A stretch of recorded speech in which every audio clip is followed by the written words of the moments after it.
Alright mga ka-hunters, welcome back po 'no. Pag-uusapan po natin muli dito yung maximum term 'no, yung pinasang, bagong batas, panukalang batas ng, Kongreso at Senado. Yan po ang ating, tatalakayin ngayon.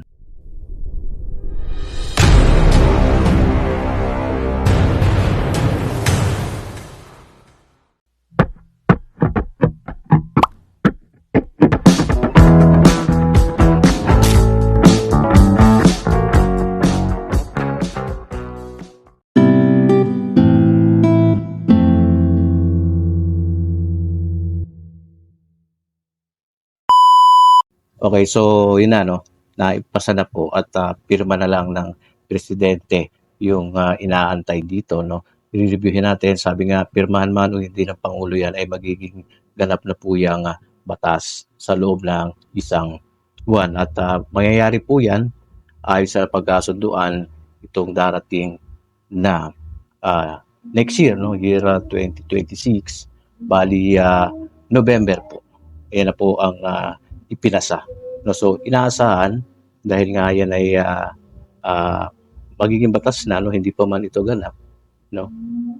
Yan ang inaasahan 'no ng mga magiging, mga uupo o yung mga kakandidato o yung mga nakaupo pa siyempre ay, dahil nga naipasa na 'no, ito yung mga naidagdag 'no, yung mga pagbabago, yung nilalaman ng batas na ito 'no. Bali magiging, 3 terms 'no, hindi lalagpas sa 3. Bali ilan yun kasi 4 years ang pinasa, yun ang napagkasunduan 'no. 4 times 3 equals 12. So maximum, uupo ang isang barangay officials sa loob ng 12 taon. Pero kung yun ay, siyempre may re-election yan. Kung ikaw pa rin ay mananalo bilang ikaw, barangay officials at kasama diyan yung, siyempre yung mga mga opisyal 'no. Ayun po 'no. Siyempre kakandidato ka pa din 'no.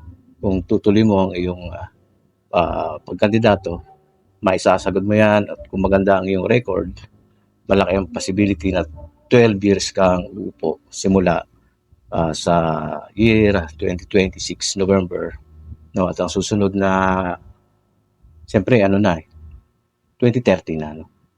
Every 4 years tapos 2034. So yun nga, sabi nga, hindi pa napipirmahan 'no, at meron pa rin mga posibilidad na pwedeng mabago 'no. Mababago lang naman yan kung hindi matutuloy sa November 2026, babalik po yan sa December 1, Yun lang naman po kasi nga yun po ay, naaayon sa batas. Kasi nga din sinasabi na kung batas ang masusunod, yun na yun, no, December 1. At, nagkaroon lang kasi ng mga, pagbabago 'no, at nagkaroon ng, mga batas na ipinasa at ito nga ay pupunta sa November 2026. Bali kung ako lang din ang tatanungin para sa akin lang, mukhang doon na talaga pupunta, malaki ang porsiyento na sa November na 'no, yung aking forecast lang mga ka-hunters 'no. Kayo po, ano sa tingin ninyo?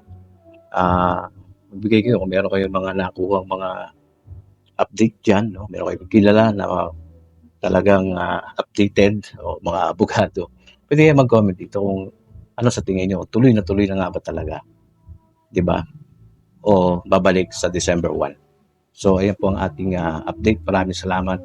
Nag-a-update lang tayo ngayon. Comment kayo diyan sa mga bago, subscribe and share yung ating video. Hanggang dito na lang. Kita-kits tayo sa susunod. Maraming salamat. At muna tayo. God bless po.